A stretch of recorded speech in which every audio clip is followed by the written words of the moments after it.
Hello, friend. Welcome to this week's episode of the Remarkable People podcast, the Sally Pederson story. This week, Sally takes us through her life from losing her father at 4 years old, her uncle shortly thereafter, getting married young, her husband disappearing and now being pronounced murdered. She talks about how she had an indecent proposal where some psycho male, I'm not going to say man, but some psycho male offered her 5 years of all expenses paid and a couple $1 million at the end if you're not happy. She talks about her journey, the ups, the downs, the highs, the lows, the pretty, the ugly, the pretty ugly. But we talk about how it all comes together for good, even when life doesn't feel like it's going the right way, or even when it seems like things are going wrong, how everything works together for God's glory and our benefit in the end. That doesn't mean we're not going to have hardships or difficulties or struggles, but it talks about how we can be encouraged that in the end it's for our best. So she talks about living life, not wasting life, and how you can live life and waste your entire existence, or you can enjoy the moments we have because we never know when they're going to be gone. So I'm David Pasqualone. I do know my name, and this is our good friend, Sally Pederson. Enjoy this episode of the Remarkable People podcast now. Share it with your friends and family, and hopefully we can encourage a ton of people across the world for your benefit and God's glory. Warning: the interview you're about to experience has already positively changed people's lives. If applied appropriately, it can change yours too. The views expressed are those of the guest and host. The content of this podcast is not meant to be legal, financial, or medical advice.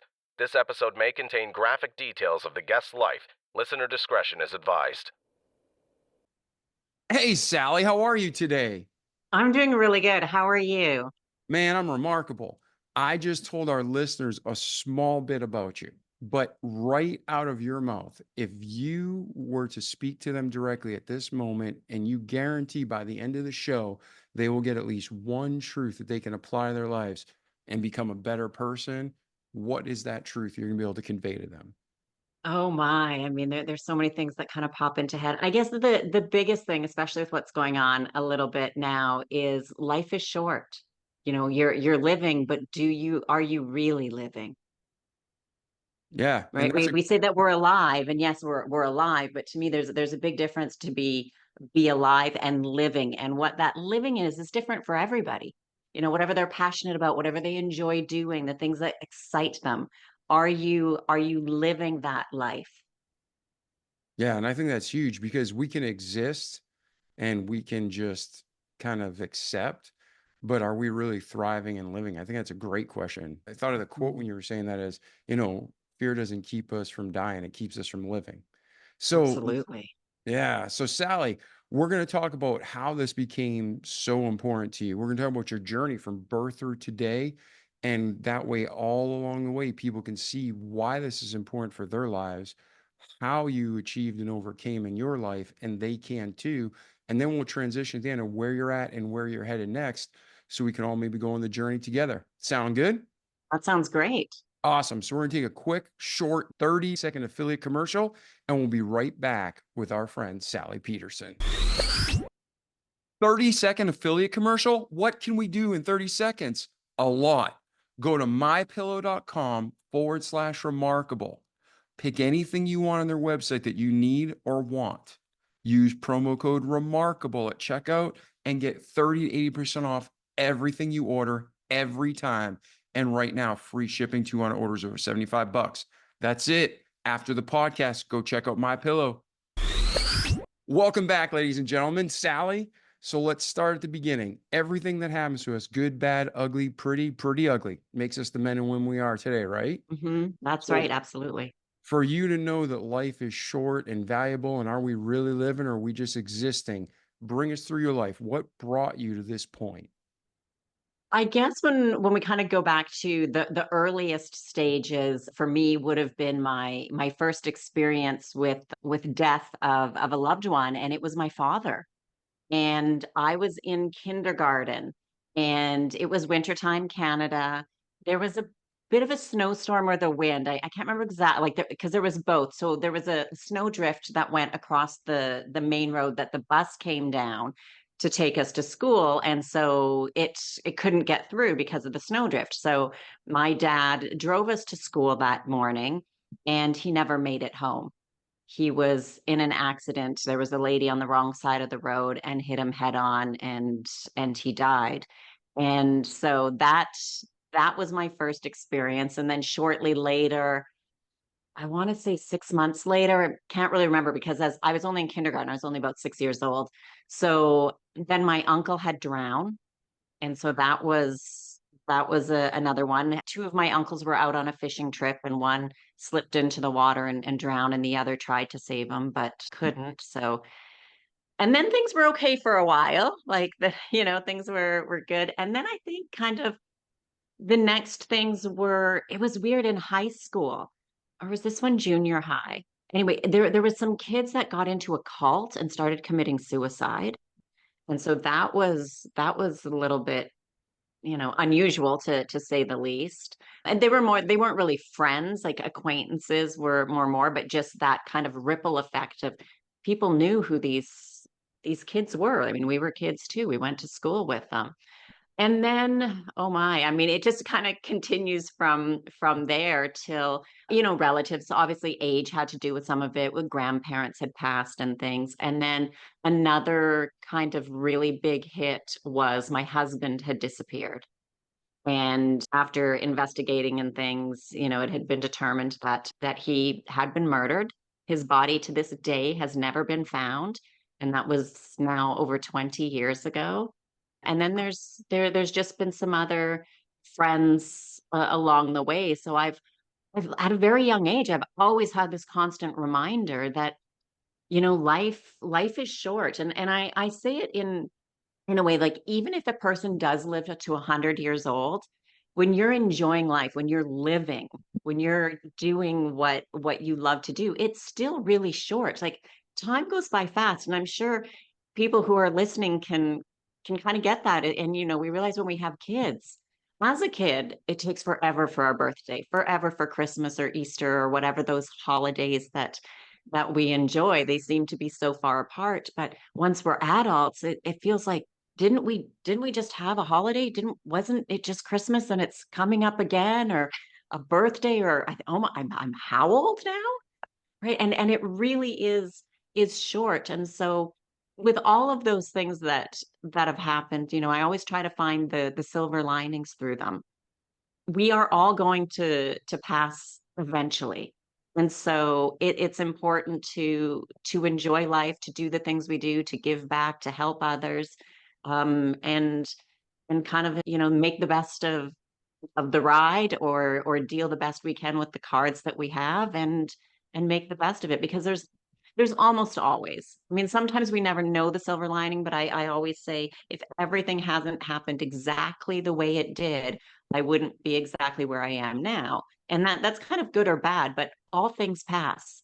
We're having good times, life is great. Well, life always, has things that happen to make us grow, to make us stronger, and we go through some tough times or rough times, and then that too passes, and then we get into, again, good times, great times. And it's kind of, I like to see it more as rolling hills than peaks and valleys, because peaks and valleys are pretty extreme. But when we appreciate and have the good times, we know that there's times that are going to be a little bit hard and a little bit tough, but they make us stronger, they make us grow, and they make us ready to then enjoy the next stage. And that could be the next month, few months, year. It's different for everyone. Yeah, let's go back. You unpacked a lot, and there's a lot that happened. So, Yeah. when you were young, did you have, and forgive me if I miss it, did you have a brother or sister, or were you the only child? I have one sister and two brothers. I'm the second youngest. The second youngest. Okay. Yeah. And you were in kindergarten or Mm, younger when your father died. yeah. Okay.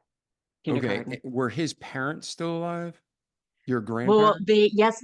they were, but they lived almost the other side of Canada. So we lived in Alberta, and they were living in Quebec, but he immigrated to Canada from the Netherlands when he was 5 years old. So they had immigrated over when he was quite young, and then most of the family, obviously from the coast, had moved in and settled down within the Quebec area, and he ended up going further west to Alberta. And how many, so your grandparents, your father's mom and dad, how many kids did they have? They had 9 kids. 9 kids. But within Mhm. 3 months, your father passed away And then my uncle from my mom's side. and your uncle from your own side. So three back to back, but two were their children. Well, no, no, it was my father, and then my uncle was from my mom's side. Okay. I'm sorry. I'm No, sorry. that's okay. So two deaths and one on each side of the family. Yeah, that's terrible to have Mhm, to watch anybody die, especially your children. And then you're like four and you got brothers and sisters. Do you mhm. remember? Was it like what's going on? Was it dad's just not here? Was it really deeply impactful? Like, what do you remember at such a young age? I mean, I think in part, you don't really understand because being 6 years old, it's hard. But I did realize that, he was gone forever. Like not, I didn't really understand the complete death part of it, but I did know that he was gone, and I do remember the funeral, and so that kind of helped in a way to understand that that was it, even though I didn't really, because I remember I made a comment. I think it was to my mom, because it was an open casket, and I touched him and I said, why is my daddy so cold? Mm. And so I remember that. And then yeah, some of it is just a bit of a blur, because Yeah, because you were so young. six. Yeah. Yeah. And then growing up, like, children can grow up without a father or mother and it becomes the norm. So, like you said, you Hmm. don't even realize what you're missing. Going through school, did you and your siblings like be like, man, we miss dad? Was there any kind of rebellion or was it just this is the new norm? And, For us, because like we lived in a very small town, so we had so much support from the town. Like my dad knew everybody. Like the church was overflowing. There was people outside. And so when I was really young, we really had a lot of that community support through that. I think so for me and my younger brother, and probably even my older brother a little bit, it just kind of became the norm. I think who it affected the most was my sister. As we got older and she got into like the teenage years, I think she was more of the rebellious kind of one, because she would have been about 10, so we were all kind of 2 years apart. So she was 10, my brother was 8, I was 6, and then my younger brother was 4. And so my younger brother really doesn't remember much because he was so young. But I would Mhm. say probably my sister being 10, it affected her the most. Okay. And then we went through, and it's your story. We say what you want to say, what you don't want to say. But we Mhm. went from I lost my dad, I lost my uncle to I lost my husband. That's a huge gap, right? So Yeah. what happened with your husband? Like, how old were you when you got married? Was everything good? Was it bad from the start? Was it a random shooting? Was it an addiction gone wrong? What happened there? So I was married at 21, had a baby at 22, and then by 26 is when he had disappeared. And we had, I don't want to use the word love-hate relationship, because it wasn't. It was more of, we got along great. And then we're living together, obviously, because we're married. And then we would drive each other crazy. And then we would separate. And then we got along so great. And we would always go for dinner and we would do family things and it was good. And then it's like, okay, well, let's like, we just couldn't live together, is basically how it went. Because when we lived together, we drove each other nuts. But then when we didn't live together, it was great, and we had a great relationship, and we would go out and we would do lots of family things together. And so it was challenging, and that could have been, I mean, it could have been an age thing, because I was 21 when we got married, he was 23. So and then having a baby right away. So it definitely did have its challenges. And it was at a time when we were meeting some friends for dinner and he didn't show up. And I knew right away like something was wrong because he didn't answer his phone, didn't show up for dinner, and that had never happened before. So the next day I went to his place because we had separate places, and most things looked normal, but there was a few things that were out of place that I was like, something's really wrong. And I remember when I left his place and I went to the police station and filed a missing persons report. And as far as sometimes people have nothing. They do nothing wrong. They're just a victim. But a Mhm. lot of times they get involved in things that are, Yeah. it leads to this. Did He your husband get he involved in was something? involved with some things that led to it. Got you. So it was kind of like a I don't want to say consequence of the sin, but it Yeah. contributing factor. Yeah. Yeah, Okay. it was. So, So when this is going on, not only I'm sure you're like separated or together, it's still your husband, you still love him, he's the mhm, father of your child. mhm. Are you feeling danger for your life at that point? Or are you like, it's kind of isolated to his world? I was kept fairly isolated, and my daughter, I mean, he did make some comments a few times if I asked something, and he had said, if you don't know, you never have to lie. And so I was, but I mean, like, he had a job, he went to work, so but I had some suspicions. I knew there was some things going on, but definitely kept us out of, and us, I mean my daughter and I, out of things. And so there was a little bit of concern. Like, we did think, how how hard do we pursue this? How much pressure do we put on the police? Like, how much attention do we draw to the situation? Because then will it put me and my daughter in a potentially dangerous situation? So Yeah. we like, and because it's tough to say, because part of me thinks in hindsight, we should have pushed more, should have done more, should have, but then the other part was, would it have changed the outcome because we still don't have answers, or would it have just put us into more of a potentially dangerous situation? So we left it with the police to hopefully do what they do, but nothing has ever been resolved even to this day. Yeah. And what year was that?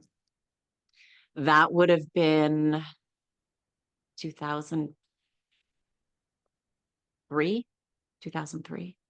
Wow. Yeah. Yeah. Yeah. So And you're right. I over mean, 20 years ago. this isn't a Hallmark card. I mean, reality is No. sometimes bad people do bad things and you really just let it lie. And some people, start to do some things that are on the fringes and then get caught up, and like, then there comes to a point that after I would hear some stories of things he was involved with. And sometimes I'm just like, really? Because I know how people are too, that they make things up, right? Yeah. There's no truth to it. And so I have decided with it, there's things that I know, that I have been made aware of, and that I know of, and I'm aware of that. And the other things I just choose to not listen to or believe, because again, he was no angel. I'm not perfect either, and nobody is. People make mistakes. He did what he did. He protected us as his family, and so I never, I still want to see the good in that, and the good things that he did. And then he was still the father of my daughter. So, and there were great things that he did, and he was good to so many people. So it's kind of interesting. It gives me the perspective when I talk to people, and we say, people will say, "Oh, that person's a bad person." And it's like, are they? Like, there's a thing that absolutely, there are people that do horrible things. And to people, that person is a bad person. But there's many times that that same bad person does good and nice things for other people. So it becomes this perspective. And I get it, when bad things are done to us, we don't like somebody, they are bad to us. It's just, again, one of those kind of things that life is complicated, and things just aren't black and white. Um, There's I would say there's going to be very few situations where a bad person is completely bad. Like, and I do believe that, but we have to think, like, even that bad person who may be in jail for life now, they probably did great things for their mom, or maybe their sister, brother, uncle. Like, it's there's always, I always think there's always some good, even within everything. It's the silver lining. And when it comes to people, it's tougher to I said it's tougher to label, because we shouldn't really be labeling. We can, the actions that were done, absolutely. But then what caused that person? How many people have done things that they didn't like to do or want to do because they felt like there was no choice, or they were just going to do something one time, you know, not a great thing, outcome, kind of had good intentions or reason for it. So yeah, life is complicated. Oh, 100%. And when we were talking, you never know what goes on behind closed doors. And, That's even the right. worst person, I believe from the greatest love comes the greatest hate. And from you can have the sweetest kid in the world and they're abused or, gone through a trauma and they end up being some of the quote unquote worst people, right? So I agree Right. with you completely. When I was referring to bad people, I meant the people that killed your husband. Like, Mhm. let that lie.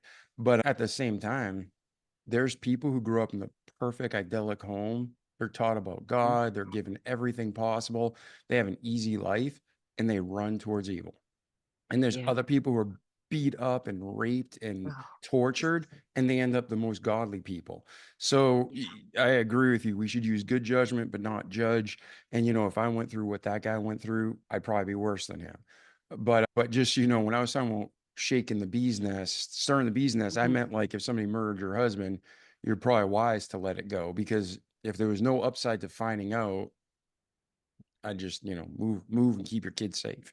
Yeah. Yeah. And even like, even those who were behind it, like, I have a vague idea, but not specific person. So say a group. We'll just use that.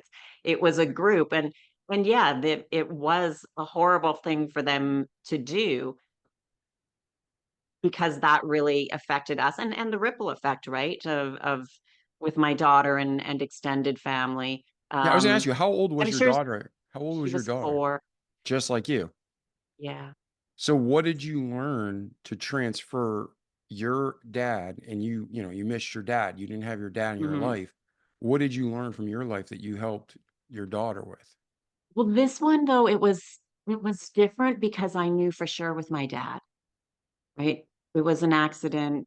We had a funeral, body was buried, that type of thing. And so at first, we just said we weren't, because there was always a chance of He could walk maybe through the he door. just, yeah, like maybe he just had to lay low for a while, or, be unseen for a while. Or, I mean, there's a number of things that we just didn't know.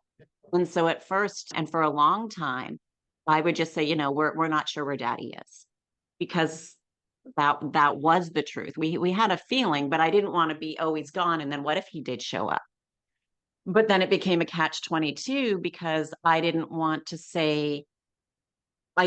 her to think that, oh, daddy doesn't love us and he just left us and doesn't care, because that I know is not the case, because I do know that he cared, and wanted to keep us safe, and things like that. So it it was a tough balancing act. So for a while I was just like, well, we don't know. And then after some time, I would say, I think daddy's in heaven, because he wouldn't just leave us, because he loved you, and he wouldn't just walk away. And so that's kind of how that went with that. So that was challenging, because Yeah, I didn't want her to grow up thinking that he just left and walked out. Yeah, that leaves a whole different set of scars. Yeah. So, in some ways, it was a different situation, but bottom line is the dad was still gone. So, do you Mhm. feel that parenting her with with absent father, or, murdered father, did that help you? And how did you, like, for our listeners whose parents are gone?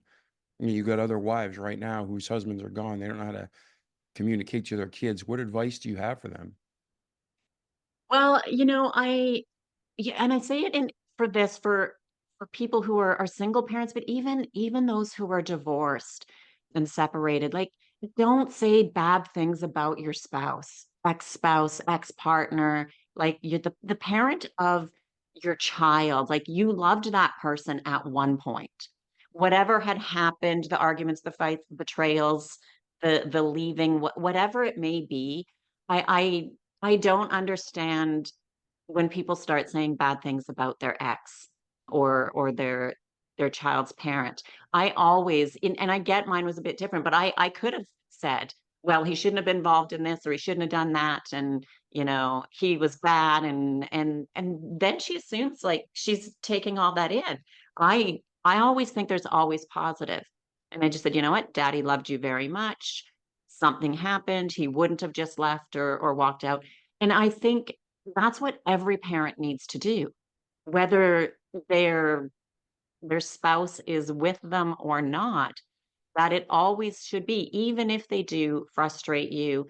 But we should never be saying bad, mean, or negative things about the other parent of our child. When you're out with your friends, fine, vent with your friends, say what you want about them, but when you're at home in the house, your child's in the house, or you're at a even a birthday party, you just don't say bad things about the other person because kids hear or kids read body language and they read into that. And life is tough, and even if they're not a great parent, they'll figure that out when they get older. They'll know. They see things, they see how people act, but as they're young and growing up, we should always try to be the positive and say, "Well, you know what? They're doing their best. They're trying. I know they disappointed you, whether it's he or she." And just to have those positive things being said and look for the positive things because no matter what, there's positive things in every person. Maybe daddy's trying really hard or mommy's been really sick, but she loves you. Whatever the situation is, you can always give a positive turn to it, no matter what. Yeah. I mean, even Hitler, he was a great orator. He could lead the masses. Mhm. He just chose the wrong way. Yeah. So, yeah. All right. So let's get back to Sally. So Mm. now you're a single mom. Y- You have a daughter. You're not Yes. sure where life's going. It's 2003, 2004. Where does your life go from there, Sally?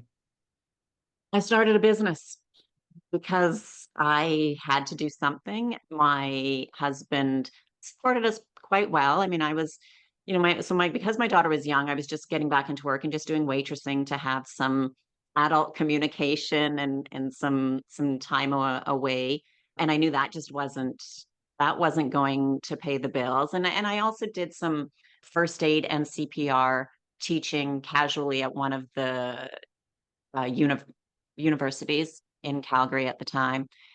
And so I kind of figured, wow, when I'm teaching, I'm getting paid so much. And I know the school's charging X amount and there's so many students. And I'm like, I need to be doing my own business. And so I started up my own safety consulting and training company. And I find it's what I do when I guess when things happen that are tough, when I hit rough patches and things that are stressful, I really kind of throw myself into work. I start new projects, I do things, I keep myself busy. And so I started a company and I started teaching more first aid and CPR courses because I was certified and already doing it at the school. And it was good because it allowed me to then make up my own schedule. And I also had a lot of help from my parents and his parents. So they really kind of came together as a community to help. So if I had to teach class, and they would help like pick her up from school, or uh, do kind of family things, and would help out as I started and got running that company, and ended up, it ended up doing quite well. And I had it for gosh, almost, I was teaching for almost 20 years in total. So quite a bit of time. And yeah, I think people and the human body and medicine are quite interesting as well. And so that's what I did. And it was good because it gave me a lot of flexibility. And so I was kind of that working from home before working from home was even a thing 20-ish years ago. Nice. And then did you end up selling the business? Did you end up Yeah. partnering? What did you do with it? I ended up selling it many years later. Like, so let's see, back in about 2011, I decided it was time for me to leave Canada. So about 2011, it was a series of events again that happened within about, I would say within about 2-ish years.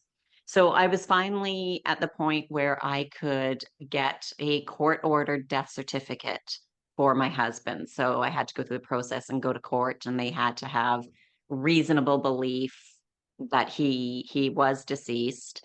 So I got that, and then I had and it was around that time too. I was dating a guy for several years, and I think in part with the death certificate and the ending, and there was a few things. So that relationship had ended, which then again was a little bit tough on my daughter because he was around for a long time and we were living together, and we were together for several years. And so that relationship ended, and I started to go on some dates with a guy who I met, who was good friends with my husband, back that 20 years ago, just, and then he died of an aneurysm. And I Wow. just thought, like I really just need to get out of Canada. Like I just need a break. So that was a pretty short time. And I had my company, and so I thought at first maybe I'll expand safety consulting and training because we dealt within the construction industry mostly, and was initially going to expand down into the United States. So I can go to the States, I can still have my business. It's very close, probably just California area. And I had a guy who did some teaching for me and stuff like that. And he was a lot into health and safety and did some training. And he said, well, I can be your business partner. And I'm like, okay, we could kind of work something out. And then about a week or two before I was supposed to leave or plan to leave for the States, when I was going to visit my friend, he said, well, let's meet for, I can't remember, his breakfast or lunch. And he said to me, he said, so, I'm absolutely still willing to be your business partner. But I think to do it, it would be best if we pretend we're a couple. You pretend to be my fiance, and I'll buy you a big ring, and I'll buy a house, and I'll send your daughter to any private school that you want anywhere in the world. And when she's done school in 5 years, if you're not happy with how things are going, then we can dissolve the company, and I'll give you $2 million and we'll split up. I was like, what? I'm like, how does that make sense? Like, well, because then we're strong business partners. Like, then people won't try to like break up the business or come between us or something. And I said, that is ridiculous. Like in my head, I'm not going to lie, for a minute, I'm like, $2 million. Then I thought, I'm a little bit old school. I remember there was that movie Indecent Proposal with Demi Moore. And it's like, Yes. she got 1 million for one night. You want 5 years for 2 million? Just as because I was just like, and I said, and this man was married with children. And I'm like, not only are you going to ruin your family unit, and I just thought, for me, I thought so many things. That one was like, I'm not for sale. That's the biggest, like, no, I'm not for sale. The second one was, what if I actually then in 5 years' time I met somebody and I met somebody I really liked and we really, and then to say, oh no, this is just pretend because he's paying me. Like, what kind of person am I if I accept that and say yes to that? And then on Mm. top of that, for my daughter to be like, "Oh, honey, we're just pretending because we're gonna have this stuff, a house," and then, well, he wanted to ship her off to boarding school. Yeah, that's what I was gonna And ask you. He wanted to ship your daughter off to boarding uh, school. Like, that's so, and then, crazy. but you're gonna go to boarding school and we'll have this, but then, if I am not convinced in 5 years or whatever, like it's all made up, but then mommy will have $2 million. Like, it was just wrong on every single level that I could think of. And of course, I was like, no. And then he disappeared. So then I was thought, I have a house in Costa Rica. It was bought years ago for kind of my retirement is where I was going to retire. So I just thought, that's it. We're moving to Costa Rica. And within about a month, I had bought three one-way tickets, one for me, one for my daughter, and one for our dog. And and I was just like, that's it. I've had enough with North America. I am done with you. And we up and we moved to Costa Rica. Nice. And how did you like it there once you arrived? It was good. The first thing I had to do was figure out where my daughter was going to go to school. School year had already started. So that was kind of the first thing. And I mean, there were challenges. We didn't know anybody. We didn't speak Spanish. For me, it was what I really needed. I needed that change. For her, it was harder because going from a city of over 1 million people to a town of 10,000 where you don't speak the language and your classroom is now seven, six, seven people instead of 30. So And so she's like for what, her, 14 at this point? 13. 13. Yeah, yeah. So not great for her. For a while, she said Costa Rica was the worst time of her life. She spent about 4 years there. Now that she's older, and I've talked to some of her friends, and I said, "Oh yeah," she said, like she hated Costa Rica as the worst time, and they say, "Really?" She doesn't say that to us. Seemed like she enjoyed it, and I said, "Well, hopefully her perspective has changed, but at the time it was tough. I mean, we went back to Canada often because I still had my company and my business, and on holidays we would go back, and then she would go back for the summer because then when she was 14, she could have a summer job. So she'd go back to Canada and stay with my mom and have a job and she enjoyed that and then come back. But yeah, she really wanted to move back to Canada. And I said to her, I said, I mean, it was like legally you can, you're at the age, I can't force you. And she said, well, I want to have a real prom, not just, graduate school with six people. I said, I get that. Like I can understand that. And I said, but I can't go back. Like I will be miserable and then I hate winter. I'm like I know I won't be a good person. I won't be happy. I will probably drink too much. And I had gone through phases of drinking a lot and I just knew I just said I can't go back. I said so we're at a situation where if I make you stay, you're not happy. If I go back with you, I'm not happy. So the only way we're both going to be happy as best can be, which we'll both not be happy, is for her to go back and I stayed in Costa Rica. And that's what we decided to do. So she moved in with a friend of mine and went back and I stayed. And then how long did that last for? Was that Well, she's still in Canada. She stayed. She's still there. It's her home, it's her city. She loves it. Her friends are there, all of that. And I think I stayed in Costa Rica for about another year and a half. I'm not sure if it was even a full 2 years. And then it was just to the point I thought, like, I'm an empty nester. I'm 40. Why am I here? And I did start to get a little bit bored because it's beautiful. It's a beautiful country, but being single by myself, it just I had a feeling if I stay, I'm going to stay single forever because it was just the way that I felt at that time. And so then I just started traveling more and then relocated to Spain, spent several years in Spain. I now also have a place in Montenegro. So I'm basically in Europe most of the time, but I still do a lot of traveling and started a new company and kind of moved on to, I guess it was the next chapter of life. Yeah. So where are you today and where are you headed next?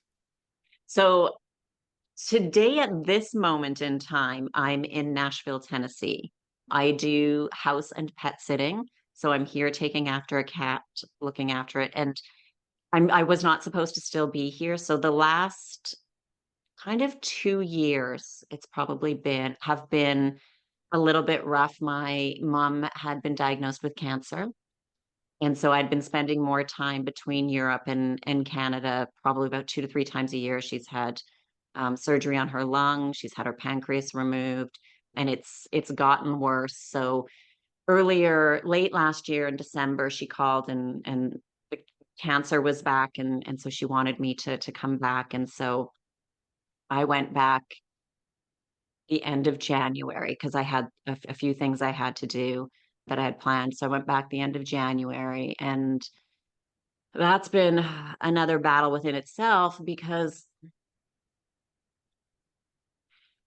part we would know for a while, like my mom would say stuff or do stuff. And whether it was like my stepdad and I would look at each other, or I'd talk to my brother and we would say, is she like mentally, is she okay? She's like not making much sense sometimes with the things that she would say and thoughts and stuff. And now we don't know exactly if it was the medication. Like she did have some shrinkage in the frontal cortex of her brain, which is early stages of dementia, which leads to Alzheimer's.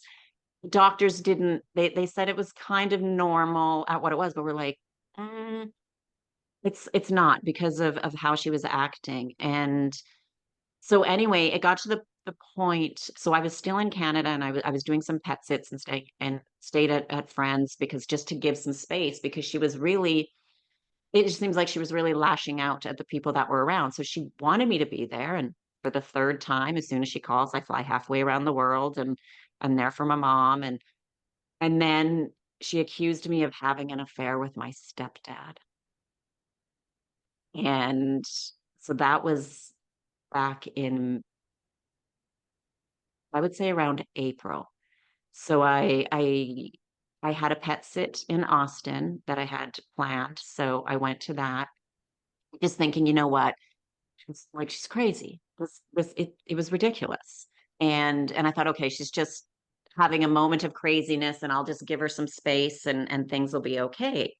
And so just before I left, I was talking with my daughter. I'm like, yeah, I got a pet sit for a month down in Austin. I'm gonna go to Austin and just, give grandma some space. And, she's dealing with it. But even we knew like she's like some of the stuff she said was just crazy. And she said, yeah, well, grandma says every time you come over, you're drunk.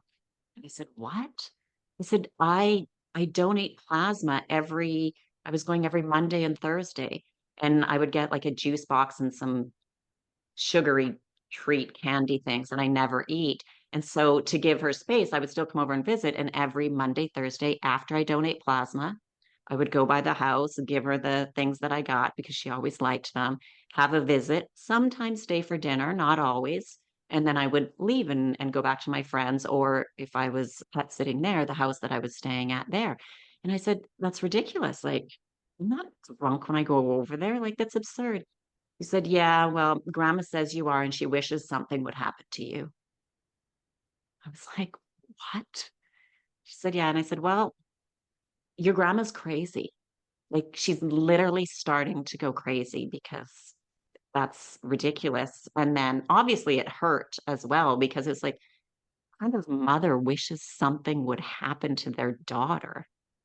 Like, and I was there to help. Like, she's the one that called me. She wanted me to come and be at her appointments because I was an emergency medical technician before, and that's how. And then I got into doing all the first aid CPR training, and so I knew like some medical stuff. I mean, not a doctor, but some, and she wanted me there. And then I just thought, wow, to go from wanting me there to being like, now I'm having an affair with my stepdad and I'm always drunk and she wishes something would happen to me. It was crazy. So I went for that pet sit in Austin. And while I was there, I found this one in Tennessee that was for 3 months. And I thought, okay, well, mom's still not doing good. I'm not sure if I want to go all the way back to Europe because I mean, statistically, she's beating the odds because at this point she was still alive. And in when she called me in the December of last year, she was at stage 4 pancreatic cancer that has spread. So most times they say roughly 4 to 6 months is average. So of course I know average, there's people that don't last that long and there's others that are longer. And so I thought, okay, well, I'll come to Nashville because then at least I'm still North America and I'm closer if need be. And so I was uh, unfriended on Facebook, blocked, deleted, like no contact whatsoever. I would know what's going on a little bit because my brother would tell me because he even thought like she's crazy. And it did get to the point that they kept her in the hospital for a psychiatric evaluation for 24 hours. And they let her out at this point now. So it's been about 4 or 5 months since then. I talked to her once because my brother's like, you like, she's getting really bad. You need to talk to her. You need to talk to her. And I said, okay, fine. So I phoned, talked with her, and I said, well, keep me posted. That was a few weeks ago, no contact. They still haven't. And so I'm just giving space. So that's been a challenge. And then in the meantime, a month ago, I ended up in the hospital in the United States to undergo 2 emergency surgeries to remove a stone in my bile duct and then to have my gallbladder removed. And so I'm just due for follow-up now, which is they had to put in a stint. So I need another surgery to have that removed, probably within the next week or so. And and then I'm deciding, oh, and the lady that lives here is very sick. They're on holidays. They were supposed to be back, but she needs surgery, but she's not healthy enough for a surgery. So I've stayed longer here and said to them, like, I have the flexibility to stay longer. Not only it's kind of working for me because I still need this other surgery, but I could get it back in Canada or back in Spain. So there's really been this last few months, really a lot of unknown. And I say to my friends, like this year, this entire year since January, well, like pretty much since December, but since January for sure, not one thing that I have planned for this year has gone as planned. There's been changes, modifications, things happening, unexpected stuff. Like it's just been not my year. So, what do you think about? We talked about how this is all about living life and not just existing. And like you said, Mm-hmm. you planned and nothing went to plan. Nothing went to So, plan. Sally, for our listeners, what encouragement or advice or steps? Like, hey, when I get out of balance and I'm stressed because nothing's going my way, then Mhm. I remember and I bring myself back to balance. What are the steps you take to do that so our listeners can too? Well, I do have a belief in a few of the things that say everything happens for a reason and you are exactly where you need to be. And even if sometimes I don't feel like I should be here, I also think with what's going on now, and I'm, like the things aren't good with the homeowner. I mean, I'm going to be fine. My surgeries went well and they're okay, but it's another part of me that just says it's happening because for whatever reason I'm supposed to still be here. And whether it's because and I think about it, if I fly back to Europe, am I going to be there for 3 days and have to turn around and fly back to Canada? I'm here because this, for whatever reason, is where I'm supposed to be for now. Make the best of it. It's the weather's still great here. There's good things, and it's finding those silver linings, right? And the thing is we can't connect the dots in front of us because we don't know where the dots are going to be. Looking back, it's easier to connect the dots and go, oh, well, this happened because of this, and because of that, this and this and this happened. And, we think of things, and it could be that we think something is bad, but then we look back and we're like, "Oh, but if that happened, then that followed, and that was a good thing, and then I met this person, and I did this," or, "I bought that lottery ticket and won $1,000." Like, it doesn't even have to be huge, but it's everything in my mind is everything is connected, and so even though I don't know yet, and I don't know why, but I'm here for a reason. And and it could be, I never know, like, maybe I'll meet somebody next week. Maybe, maybe unfortunately, my mom, who's not doing well, really starts to go downhill quickly, and I'm a lot closer that I can hop on a flight and easily get back to Canada within hours, as opposed to if I'm in Spain, it's gonna take a lot longer. If I'm at my home in Montenegro, it's gonna take a lot longer, like at least 24 hours and 4 flights to get, from one place to another. Maybe it's something else that I just don't know yet, right? But I believe in that you are exactly where you're meant to be, whether it's, I need to learn something, I need to do something, I need to meet somebody, I don't know, but I will know in the future because, again, we can connect the dots going backwards, but we don't know where those dots are gonna be in the future. Yeah, well said.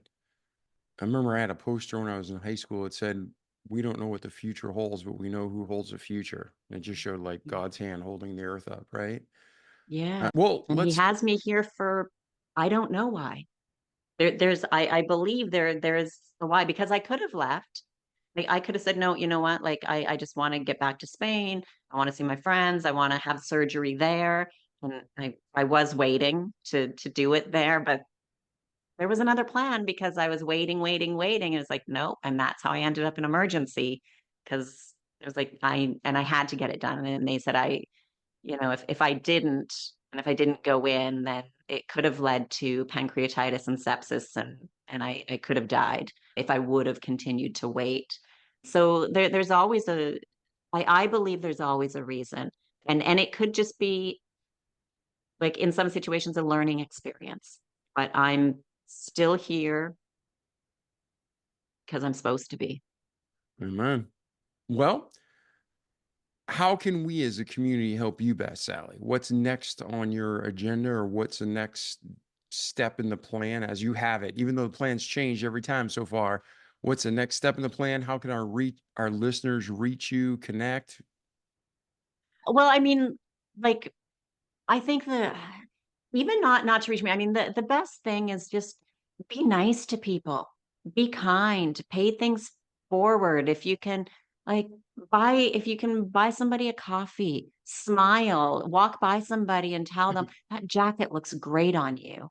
That color looks amazing on you." Like, I just really think that we need a lot more niceness and kindness in the world. That's the first thing. For me, I now have a company called Global Citizen Life, where I help people financially diversify globally. I help people move abroad, relocate to different countries, full-time, part-time.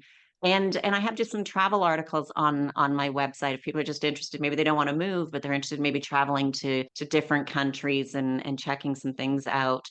They can have a look there. It's called globalcitizenlife.org. But but really, it's just I think the world is really right now just missing empathy and kindness because we all have things in common. We can sit down with somebody that we think we would have nothing in common, and we can almost always find something, whether it's an experience, a place we've been, something in common, and everybody's going through something. Like, we like to pretend we're all good, and we put on the brave face because we need to and we have to, but everybody is or has gone through stuff, and so we just need to be a little bit kinder to everyone. It sounds good. Share the love, right? That's right. So it doesn't mean we embrace sin, doesn't mean we accept No. everybody in their sin, but we love everybody, just like Jesus Yeah. did. So, Mhm. well, Sally, it's been a true pleasure. Thank you for being here today. between your birth and today. Is there anything we missed in your life story that you want to share, or a final closing thought for our community? No, I mean, we've covered a lot. It's been an interesting journey. Don't want to experience some of those things again, but again, I'm a believer that all of those things that happen to us make us who we are. Even when there's times we think, what did I do to deserve this? That's the kind of the wrong questioning. It's what do I need to learn? How do I need to grow? What is this that I'm going to then take away from this to pass on to others? Because everything that happens has ripple effects. And those ripples, we have no idea the people that um, have affected or we will affect with those ripples, good and bad.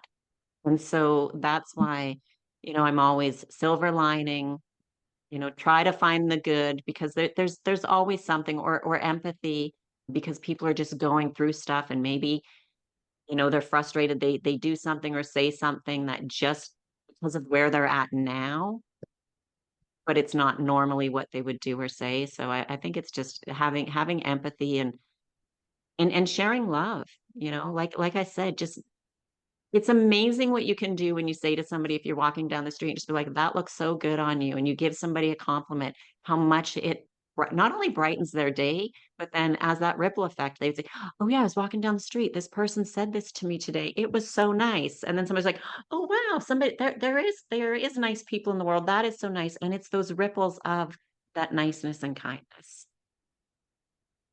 Yeah, I couldn't agree more. It's definitely, there's so much negativity in the world everywhere we Yeah. go that even the simplest gesture can make life changed in a moment. So Mhm. thank you for bringing that up, Sally. Thank you for being here today. Ladies and gentlemen, check out the show notes, get a link to Sally's website, check out what she's doing, connect with her if you're thinking about traveling abroad and maybe even getting some property.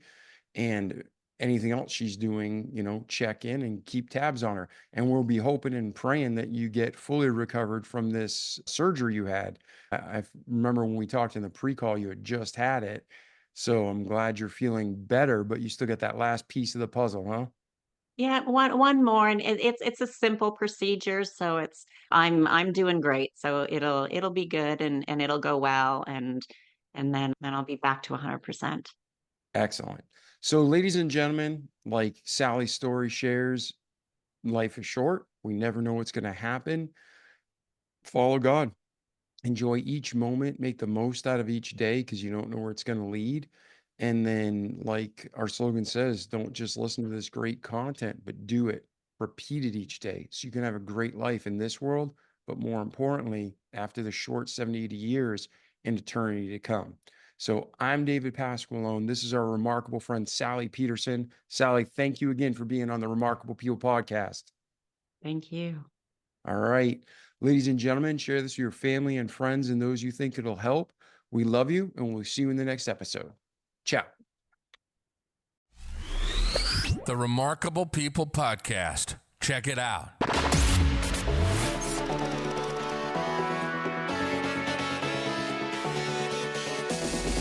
The Remarkable People podcast. Listen, do, repeat. For life.